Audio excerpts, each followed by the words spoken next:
আসসালামু আলাইকুম। Welcome to another class of কোষ ও এর গঠন, সেল অ্যান্ড ইটস স্ট্রাকচার। আজকের ক্লাসে আমরা জানব যে এই অধ্যায় পড়তে আমাদের কি কি জানতে হবে অ্যাডমিশন এবং একাডেমিক উভয় লাইফের জন্য।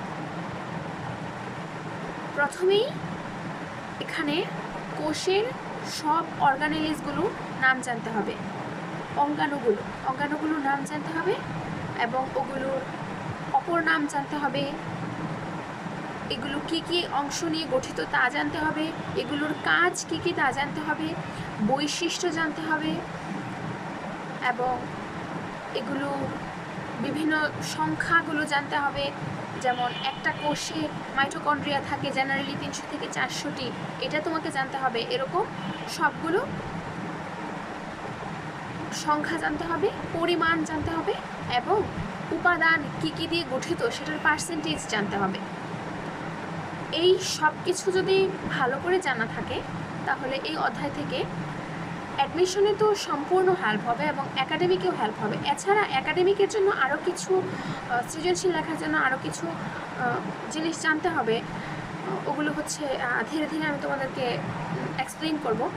এবং চিত্রগুলো আঁকতে পারতে হবে, চিত্রগুলো খুবই সুন্দর করে আঁকতে পারতে হবে এবং এই অধ্যায় থেকে যদি সৃজনশীল পরীক্ষায় আসে অবশ্যই চিত্র আঁকতে হবে।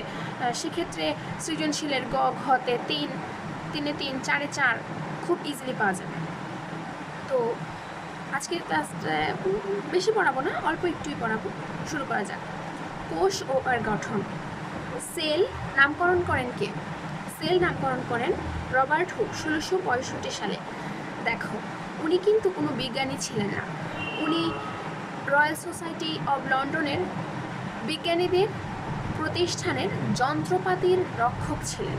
তো আমরা নিজেদের জায়গা থেকে অনেক সময় হতাশ হয়ে যাই এবং নিজেদেরকে ছোট ভাবতে থাকি। তা না করে আমাদের নিজেদের যতটুকু যোগ্যতা আছে তা দিয়ে আমাদের অবশ্যই সামনে এগিয়ে যেতে হবে এবং আমাদের সেই যোগ্যতাটাকে যদি আমরা ভালো কাজে ব্যবহার করতে পারি সেক্ষেত্রে আমরা অনেক ভালো করতে পারবো এবং শুধু নিজের জন্য ভালো না, দেশের জন্য ভালো করতে পারবো, আশেপাশের মানুষের উপকার করতে পারবো, যেরকম রবার্ট হুক করেছিলেন 1665 সালে। তিনি লন্ডনের রয়্যাল সোসাইটি অফ লন্ডনের যন্ত্রপাতির রক্ষক নিযুক্ত হয়েছিলেন। ভাবছিলেন ওখানে প্রত্যেক সময় সভা হয়, তো উনি ভাবছিলেন যে আগামী সাপ্তাহিক সভায় আমাকে ভালো কিছু করতে হবে বিজ্ঞানীদের সামনে।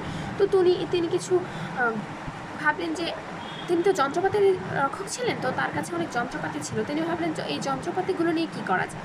তখন তিনি যন্ত্রপাতিগুলো দিয়ে একটি দেখলেন বোতলের ছিপে নিয়ে দেখার চেষ্টা করলেন এবং তিনি কোষ আবিষ্কার করে ফেললেন।